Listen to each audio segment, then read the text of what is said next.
El Señor esté con vosotros. Lectura del Santo Evangelio según San Lucas. Cuando se completaron los días en que iba a ser llevado al cielo, Jesús tomó la decisión de ir a Jerusalén y envió mensajeros delante de él.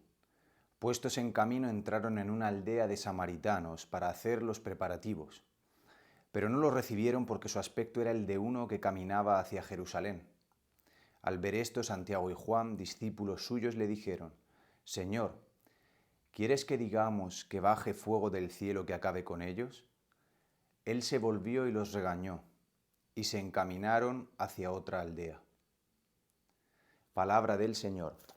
Bien, queridos hermanos, estamos celebrando hoy a un personaje histórico importantísimo para la Iglesia, porque gracias a él nos ha llegado la Escritura a nuestros días. Hoy estamos celebrando a San Jerónimo de Estridión, San Jerónimo, San Girolamo aquí en Italia, del cual tuve la dicha de estar en su tumba en Belén, donde vivió muchísimos años y donde estuvo encerrado en una cueva haciendo la traducción de la Sagrada Escritura, la Biblia que conocemos como la Vulgata, traducida al latín, de la que después se harán las traducciones a las lenguas vernáculas, a cada lengua, al español, al francés, al inglés, al italiano, a todos, pues parte de esta. Un hombre estudiado, un hombre formadísimo, que fue un gran defensor de la Iglesia, por eso es doctor de la Iglesia y por eso este mes de septiembre es el mes de la Biblia. Patrono de arqueólogos, patrono de estudiantes de teología bíblica, de Sagrada Escritura y pues fundador de una comunidad de monjes, los Jerónimos.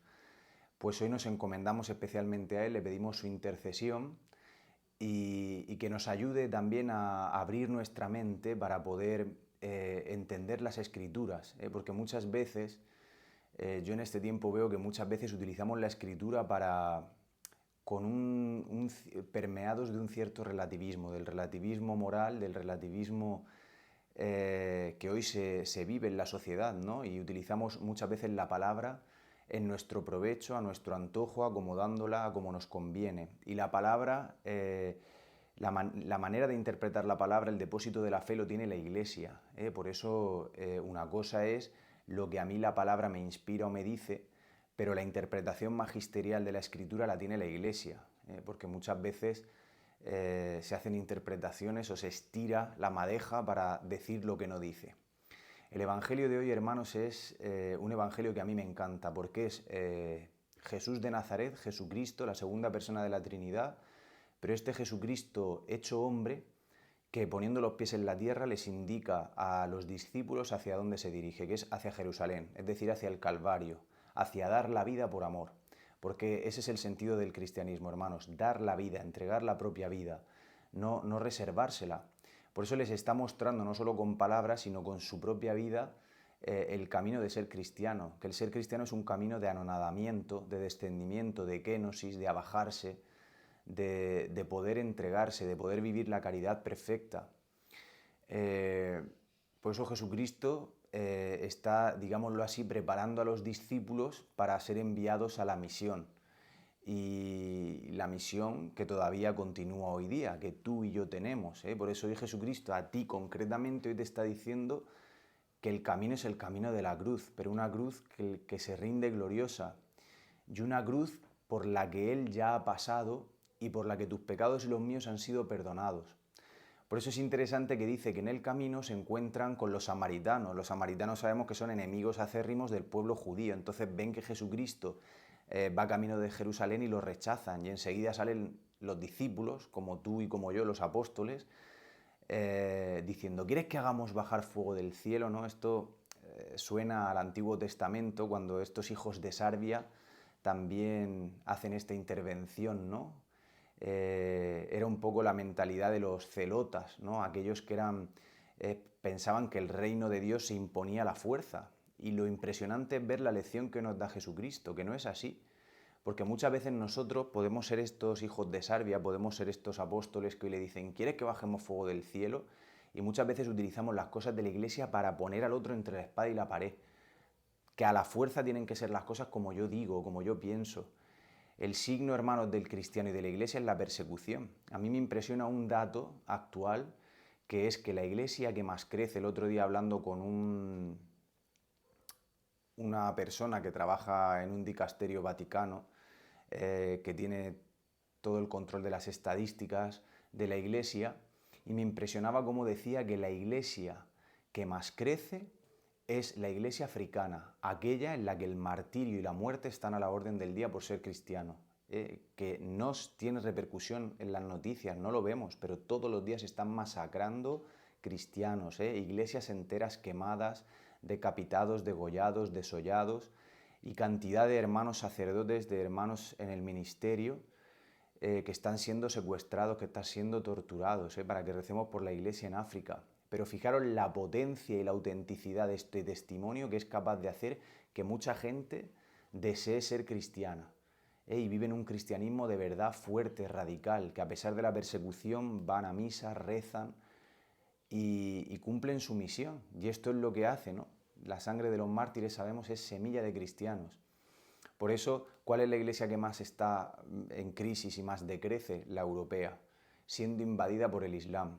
Porque una sociedad burguesada, una sociedad que pone al hombre como Dios y quita a Dios de su trono, pues está abocada al fracaso. Y eso lo tenemos ya más que comprobado con el comunismo, con la revolución industrial, con la ilustración, con tantos episodios históricos que ya San Juan Pablo II decía en el 89 en Santiago de Compostela: Europa, vuelve a ser tú misma, vuelve a tus raíces, a tus orígenes, vuelve a Cristo, vuelve a Dios. Y Europa ha vomitado el cristianismo. Por eso hoy las iglesias que más crecen, las más florecientes, son África, y también me hablaba de Corea, Corea del Sur, una iglesia que también ha sufrido hasta hace poco la persecución, pero que está creciendo muchísimo, ¿no? Por todos estos misioneros que han dado su vida a toda esa zona de China, de India, de Japón, de Corea. ¿Cuántos no han dado su vida? Pues hermanos, hoy Jesucristo nos recuerda que el camino de ser cristiano no es el camino del éxito, es el camino de la persecución. Entonces, ¿por qué nos quejamos cuando nos persiguen? ¿Y cuál es realmente la persecución que tenemos? Porque a lo mejor la persecución que estamos teniendo no es tanto por ser cristianos, sino por nuestros propios pecados. Es nuestro pecado el que hace que nos persigan. El signo del cristiano es la obediencia. No hay cristianismo sin obediencia. Quien no está dispuesto a obedecer, por eso hay muchas cosas que pueden parecer brillantes, que hacemos mucho por la iglesia, que colaboramos mucho, incluso en estos medios, ¿no? Como es las redes sociales, ¿no? El poder difundir el evangelio de aquí, que no tengo duda de que es una labor que implica tiempo y que implica dedicación y que ayuda a mucha gente, pero cuando el medio se convierte en el fin, todo se desvirtúa. Y puede ser que nos estamos empezando a corromper con dinero, que nos estamos empezando a corromper con la fama. Por eso, hermanos, el signo de que estamos en la voluntad de Dios es el signo de la obediencia. Quien no obedece a nadie, creyendo que sigue a Dios, está perdido. Porque por la desobediencia entró el pecado en el mundo, y todos tenemos esta tendencia muchas veces a querer hacer nuestra voluntad, a pensar que nuestra razón es lo más importante, es la que me dicta lo que está bien y lo que está mal. Por eso el signo de que verdaderamente estamos en la voluntad de Dios es el signo de la obediencia. Qué importante es obedecer y qué pocos obedecen. Porque obedecer no es obedecer a lo que me gusta, sino también a las cosas que no me gustan. Por eso el Señor al obediente lo bendice, incluso aunque se equivoque, acatando las órdenes del que se las da. La obediencia el Señor la bendice, sobre todo cuando se nos habla de parte de Dios, de parte de la Iglesia. Por eso, hermanos, atentos, porque es una línea muy delgada. Hay tentaciones que son de tipo luciferino, que tienen aspecto de luz, que parece que es un bien, pero detrás está toda una manzana podrida que está envuelta en el pecado. Por eso, hermanos, no nos asustemos de nada, no nos escandalicemos de nada, tengamos discernimiento y pidamos como Jesucristo verdaderamente emprender nuestro camino a Jerusalén, porque al final nuestra meta es esa. El Evangelio de hoy nos está recordando cuál es nuestra meta, que es la Jerusalén celeste, la patria del cielo. Pues hermano, que San Jerónimo interceda por nosotros y que esta palabra hoy ilumine nuestro martes. Que así sea.